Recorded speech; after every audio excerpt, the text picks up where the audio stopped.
Assalamualaikum warahmatullahi wabarakatuh. Apa kabar kalian semua? Semoga kalian semua selalu dalam lindungan Tuhan Yang Maha Esa dan diberi kesehatan yang baik dan keberkahan rizki.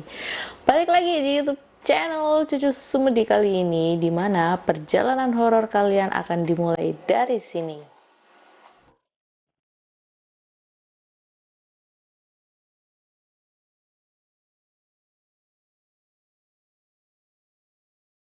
Kali ini aku bakal melanjutkan kisah creepy dari kelanjutan video kemarin, dimana penunggu gang kos-kosan. Singkat cerita, setelah aku berhenti kerja di salah satu toko buah tersebut, otomatis di saat itu aku pasti sedang nganggur. Dan aku sudah keluar dari kos-kosan tersebut, dan untuk sementara waktu aku tinggal di rumah kakak aku. Sambil menganggur, aku pun saat itu sambil mencari pekerjaan, dan akhirnya aku keterimalah di salah satu perusahaan di bidang gadgeting kayak gitu ya. Jadi sales penjual HP saat itu, stay di counternya di Purwokerto, itu daerah stasiun timur Ruko PJKA, daerah situ. Pasti paham lah ya kalau yang orang Purwokerto. Aku keterima kerja di daerah situ, lalu aku lantas mencari kos-kosan yang dekat dari tempat aku bekerja, karena di situ sama aja aku harus ada shift pagi dan shift malamnya, maunya shift sore sampai shift malam. Nah, di saat itu juga aku masih belum memiliki kendaraan pribadi. Setelah aku mencari kos-kosan di belakang daerah Sri Ratu, kalau sekarang itu belakang AC Hardware, di situ kan banyak sekali daerah kos-kosan di daerah situ. Aku mencari di daerah situ yang sekiranya memang tidak jauh untuk aku bekerja, jadi sekiranya aku pulang malam, aku masih bisa pulang sendiri. Ya, tentunya jalan kaki. Setelah aku mendapatkan sebuah kos-kosan, rumah itu sedikit rumah tua, dan pemiliknya sendiri tuh udah berumur. Jadi sang pemilik itu tidak tinggal di situ, dia hanya punya rumah untuk di kos-kosan kepada wanita tentunya ya, kos-kosan khusus perempuan, bukan kos-kosan bebas. Di situ per bulannya itu biayanya 250.000 saat itu, dan harus dibayar setiap tanggal 5. Aku masih ingat banget. Nah, setelah aku bayar ini itu, jadi sang pemilik kos-kosan itu, setiap penghuni kos mereka dikasih satu kunci, dimana kunci tersebut merupakan kunci pintu utama. Kalau untuk gerbangnya sendiri dia itu nggak pernah dikunci, jadi kita sebagai penghuni kos hanya nutup aja. Nah, setelah aku menjalani masa training, pekerjaan, perkenalan produk, semuanya sudah selesai. Tapi pada hari pertama aku ngekos juga itu, aku mendapatkan kamar yang paling belakang sendiri. Kamarnya itu dekat kamar mandi. Sebenarnya aku inginnya itu yang kamar mandi dalam, karena aku sendiri itu orangnya penakut, nggak bisa kalau kamar mandi jauh dari kamar itu. Aku pasti malam-malam pembuangan logistik aku bingung. Ya udah, mau gimana lagi, karena waktu kerja udah mepet, akhirnya aku iyain aja di kamar paling belakang. Sebenarnya di samping kamarku ada 2 kamar lagi, dimana kamar tersebut adalah kamar kosong. Dan si bapak nawarin, "Mbak, kamu ke kamar yang pojok aja, ini harganya sama tapi lebih gede." Tapi aku lihat, wah enggak dulu deh pak, kebesaran buat aku. Aku merasa di kamar itu tuh lapang, besar banget, kayak rumah sakit yang satu kamar itu dihuni untuk 3-5 pasien gitu loh menurut aku suasananya. Akhirnya aku memilih kamar yang nggak terlalu besar, dan kamar itu di dekat kamar mandi. Nah, ternyata si rumah bapak ini, rumah bagian depan dan rumah bagian belakang itu ada jalan. Jadi yang depan itu jalan gang, yang belakang juga jalan gang, tapi nggak terlalu besar. Pas hari pertama aku tidur di situ, aku nggak nyaman, aku gelisah. Aku tuh mainan handphone sekitar sampai jam setengah 12 malam sambil dengerin radio. Aku tuh tahu kalau di samping kamar aku itu 2 kamar itu kosong, dan yang memakai kamar mandi luar di situ tuh hanya ada 4 kamar, dimana 3 kamar itu kosong dan 1 kamar itu aku. Otomatis kalau malam-malam ada yang pipis itu harusnya aku dong, karena kamar yang lain adalah kamar mandi dalam. Ngapain mereka pipis di kamar mandi luar? Logikanya kan begitu. Pas pukul jam 1 malam, aku denger kayak ada orang buka pintu kamar mandi. Terus aku denger saat itu juga seperti suara orang sedang mandi. Aku berpikir, oh, yang kamar mandi kamar dalam itu kan penghuninya 2 orang. Siapa tahu kamar mandi yang pertama lagi dipakai si Mbak Sri, yang kamar mandi di luar Mbak Ani lagi mandi. Pikirku seperti itu, karena aku memang sudah berkenalan. Setelah aku pura-pura cuek, aku tidur, dan posisinya kepala aku itu di bawah jendela. Jadi ini jendela, ini kamar aku, di kepala aku di bawah jendela. Jadi aku kalau lihat atas itu pemandangannya itu langit dan pohon besar, pohonnya rumah orang kaya lah ya. Lah pada saat itu pukul sekitar sebelum subuh lah, masih pukul jam 2 jam 3, aku mendengar suara burung yang di sawah. Burung apa ya namanya, tapi yang dia suaranya kok gitu.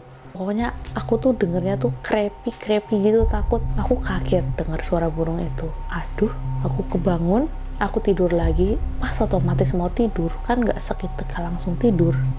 Aku cuman dengar ada orang ini mandi lagi saat itu. Aku cuek aja, aku tidur, pintu aku kunci. Aku tutupin ini juga tas aku biar nggak kebuka otomatis, karena kuncinya kunci udah tua. Malam pertama aku lalui dengan sedikit horor, karena aku merasa kayaknya itu bukan manusia deh. Masa iya jam 3 pagi mandi? Soalnya kan rata-rata yang kerja itu nggak ada yang kerja di bar atau yang kerja di itu, kebanyakan itu pramuniaga, sales, seperti itulah. Paginya saat itu aku masuk siang, jadi aku mencuci baju. Nah ini nih bagian mencuci bajunya. Jadi dia itu di samping rumah kos-kosan itu ada tempat khusus nyuci baju untuk para penghuni kos. Tempatnya itu bener-bener lumutan, ijo, kayak yang di film horor gitulah persis. Dan ada sumurnya, beneran. Sumurnya nggak gede, bulat ya, sumurnya nggak gede, terus kecil juga. Aku nyuci, aku tadinya ini pakai sanyo yang pakai air itu, yang langsung tinggal pecat. Tapi saat itu juga tahu pemadaman kan, mati listrik. Akhirnya mau nggak mau aku nimba, dan itu dia itu nggak ada katrolnya, jadi kita itu nimba suaranya gesek-gesek di pinggiran sumur gitu. Aku jadi keinget film Sodako, tahu pas lihat sumur kayak gitu, pas lihat ke bawah tahu-tahu ada kepala manusia kan, widih. Tapi nyatanya nggak ada. Aku nyuci, aku jemurin baju. Lah pas jemurin baju, antara bangunan rumah tua dan tempat jemur baju itu kan bukan tembok, melainkan kaca di ruang tamu. Jadi kalau kita ada tamu, tamunya itu duduk di situ. Aku seperti biasa, kayak ada yang merhatiin. Aku nengok, zong, nggak ada. Ya udah, aku nyuci, ucek. Udah selesai, aku cari makan, lanjut aku kerja. Nah, setelah selesai kerja saat itu, gerai aku itu tutup sekitar jam 8 malam. Dari depan, kalau orang yang paham perempatan Sri Ratu itu kan, kalau udah jam 10 itu pas segitunya, kalau bukan malam minggu itu udah mulai lenggang ya suasana kota tuh. Aku jadi jalan muterin belakangnya Sri Ratu itu. Aku jalan malam sendirian, gak ada temen, gak ada siapa. Nah pas ngelewatin di belakang gedung Sri Ratu itu kan gedungnya tinggi, cuma ada satu lampu di situ dan agak gelap. Bapak-bapak penjual mie ayam di situ pun biasanya yang ngetem udah balik ya. Aku jalan, ada 2 pengkolan tuh di gedung itu. Pengkolan sudut pertama, masuk lagi sudut kedua. Nah pas di sudut kedua situ, aku bener-bener worry banget, takut banget, yang gemeteran. Asal kalian tahu, di situ aku feeling aku itu nggak enak banget, kayak ada sosok makhluk yang jahat yang mau ngisengin aku. Tapi aku berusaha kalem seperti biasa. Aku kalau takut pasti lari, aku lari ngibrit. Peng!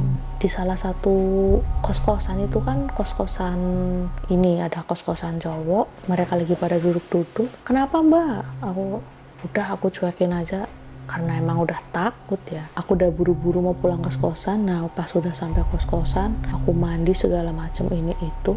Pas udah mandi, singkat cerita, makan. Aku udah bawa makan ya sebelumnya. Makan seperti biasa dari jam 1 sampai jam 3 aku tuh selalu ngedenger ada orang mandi. Nah pas ini nih ditambah lagi dari jendela, aku merhatiin itu pohon besar, itu jalan gang. Kok itu jalan, terus ini rumah kos-kosan. Pas aku sadari, ternyata samping kamar aku itu adalah kamar tusuk sate guys. Kalau bangunan rumah, dia bangun rumah di jalan tusuk sate, itu kata orang Jawa itu nggak ilok, itu tusuk sate itu untuk jalur lewatnya para makhluk halus. Jadi kalaupun ada bangunan, iya sih makhluk halus lewat aja. Dan ternyata, aduh merinding, dan ternyata kamar di samping aku itu kamar tusuk sate.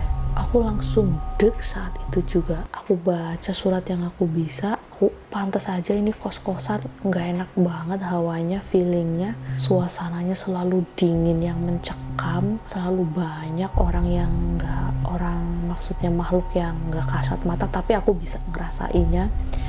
Dan ada salah satu dapur di dekat kamar aku. Dapurnya memang boleh dipergunakan oleh penghuni kos, tapi itu tuh kosong.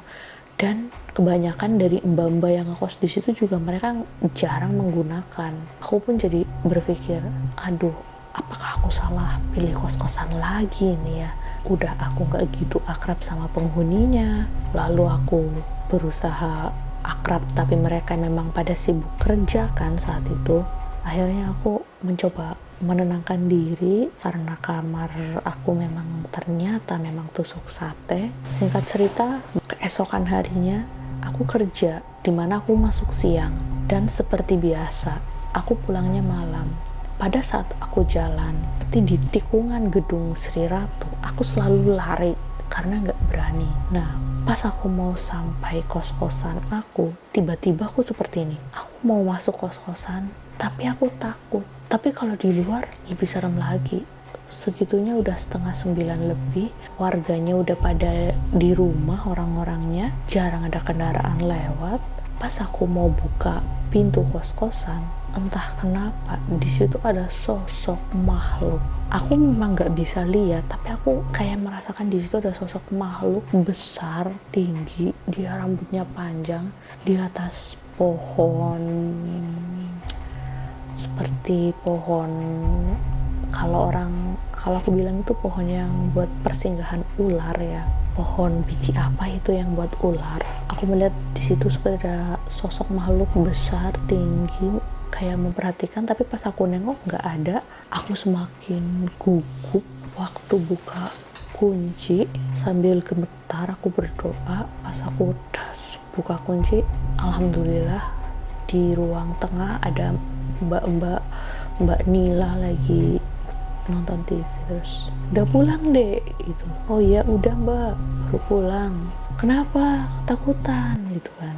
Nggak apa-apa mbak, cuma udah malam dingin aku gitu. Terus mbaknya, udah santai aja, banyakin baca doa. Aduh, ketemu lagi orang kayak gini aku gitu kan. Iya mbak, makasih. Terus habis itu aku selesai mandi, aku mencoba mengakrabkan diri dengan Mbak Nila. Pas aku duduk nonton TV sama Mbak Nila, bercerita seputar pekerjaan, asal tempat tinggal lah seperti itu. Tiba-tiba dia nyeletuk, kamu tidur di kamar belakang itu, 3 kamar itu kosong gitu kan. Iya mbak, kenapa? Ya enggak, biasanya kalau yang dari kamar belakang itu langsung, kalau ada yang kamar depan, kamar mandi kosong, biasanya mereka langsung pindah. Terus aku bilang, iya mbak, aku juga niatnya mau pindah tapi belum ada yang kosong. Lalu Mbak Nila jawab, ya udah yang sabar aja. Emang kamu kerja di situ udah kontrak berapa tahun? Aku bilang, 1 tahun. Emang kenapa mbak? Wah lama juga ya, berarti nanti kamu ngekos di kamar belakang. Terus aku tanya, kenapa mbak? Enggak apa-apa. Aku semakin penasaran, aku memaksa Mbak Nila buat cerita. Mbak kenapa mbak, please cerita. Tapi kalau kamu nggak berani tidur, tidur di kamar aku aja. Aku jawab, apa mbak, beneran mbak? Itu terus dia akhirnya cerita, kalau kebanyakan penghuni kos baru yang dapatnya kamar belakang dan nggak segera pindah ke kamar depan, rata-rata ternyata mereka pada keluar dari kamar tersebut.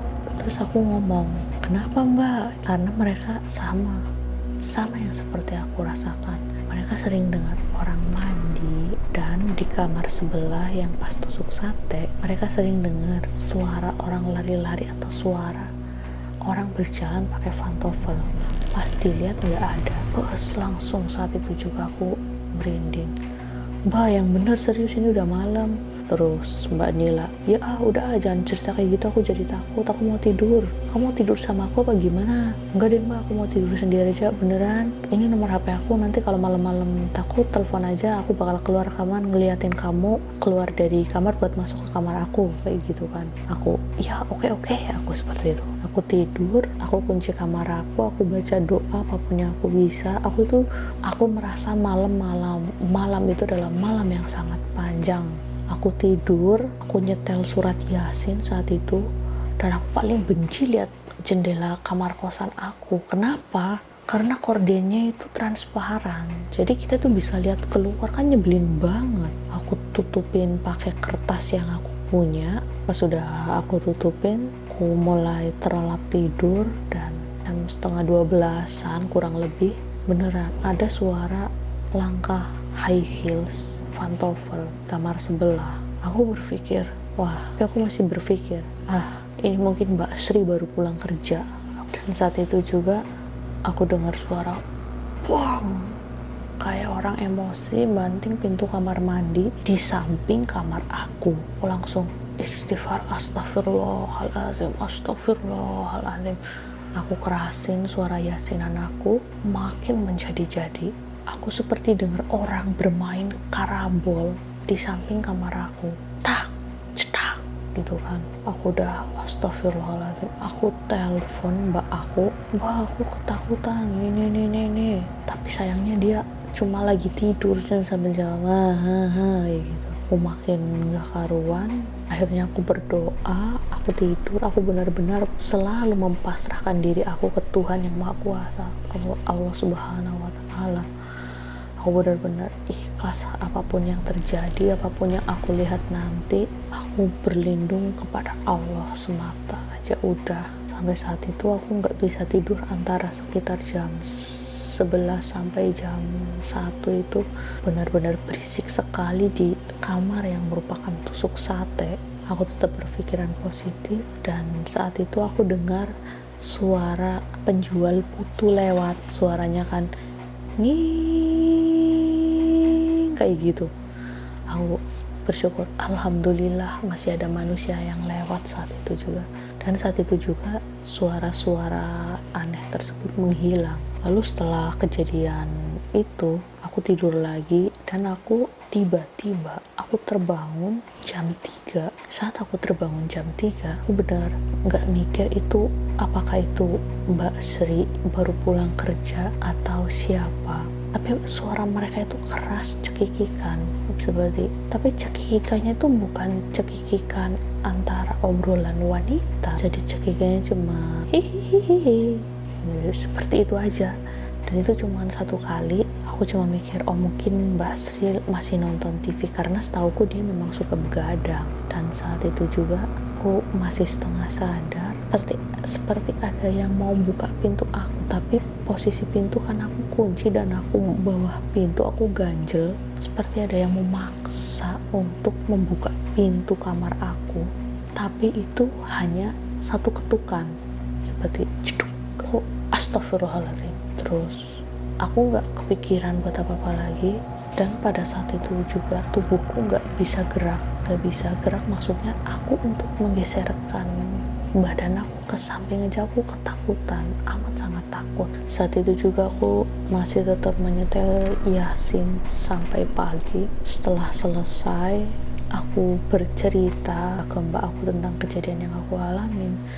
Sampai mereka itu nggak percaya, mereka cuma bilang, mungkin itu kamu sukanya kayak gitu, orang di kos-kosan kemarin juga kamu kayak gitu.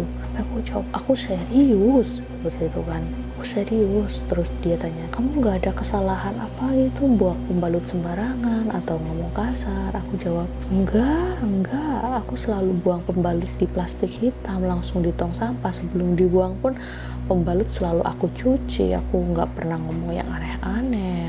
Lalu pada saat itu juga setelah ngekos di daerah belakang Sri Ratu sekitar, aku hanya bertahan 2 bulan, 2-3 bulan, tapi aku masih kerja di gerai tersebut. Aku 2 bulan aku bertahan di belakang Sri Ratu karena aku nggak tahan dengan gangguan seperti itu, karena kejadian itu dan mungkin lingkungan yang kurang mendukung juga, karena memang warganya karena di kota ya, mereka pasti sibuk dengan keadaan sendiri ya. Jadi jam 7 aja kan, namanya orang kota pasti udah semuanya di rumah kan. Setelah kejadian tersebut, aku sekarang lebih berpikir bahwa aku lebih baik mencari kos-kosan yang memang notabene banyak anak perempuan yang seusia aku. Saat itu aku masih berusia 19-20 tahunan, dan rata-rata yang ngekos di situ usianya itu 24-27 tahunan. Jadi kan mungkin kita tidak satu frekuensi, makanya aku pindah dulu karena banyak gangguan hal-hal mistis juga. Nah, buat kalian ini tips buat wanita yang mencari kos-kosan, kalian pahami dulu struktur kos-kosan rumahnya. Aku bukan untuk bermaksud menjelekkan ya. Di sini aku hanya memberi saran, kalaupun rumah kos-kosan itu terlihat bagus tapi kalian dari feeling awal kalian merasa nggak nyaman, udah deh mending cari lagi yang lain yang menurut kalian hawanya itu memang enak dan nyaman untuk ditinggalin. Karena aku 2 kali aku ngekos tersebut, di pengalaman itu awalnya juga feelingku itu nggak nyaman, jadi memang sampai sininya juga nggak nyaman. Jadi buat kalian yang mau cari kos-kosan, ini kalian harus cari yang bener-bener nyaman deh buat kalian. Di sini aku tidak mau menjatuhkan salah satu kos-kosan atau apa ya, karena mereka juga punya rumah untuk kebutuhan finansial seperti itu. Tapi seenggaknya kalau memang rumah tuh buat dijadikan kos-kosan ya, adakan sedikit perbaikan lah dari segi kamar, cat rumah biar lebih fresh lagi, atau mungkin fasilitas seperti lampu atau keamanan CCTV seperti itu lebih memadai lagi, karena kita sebagai wanita itu perlu hal yang proteksi. Buat kalian yang memiliki kisah serem atau pengalaman horor kalian boleh banget berbagi cerita dan kirim ceritanya ke aku di email di bawah ini, atau kalian bisa DM langsung ke Instagram aku @tikong2918 atau message langsung ke Facebook aku @indriani_pamestika. Aku tunggu ya cerita-cerita mistis kalian. Oke, terima kasih. Sekian video kali ini dari Cucu Semedi. Terima kasih dan sampai berjumpa kembali. Perjalanan horor kalian akan dimulai dari sini.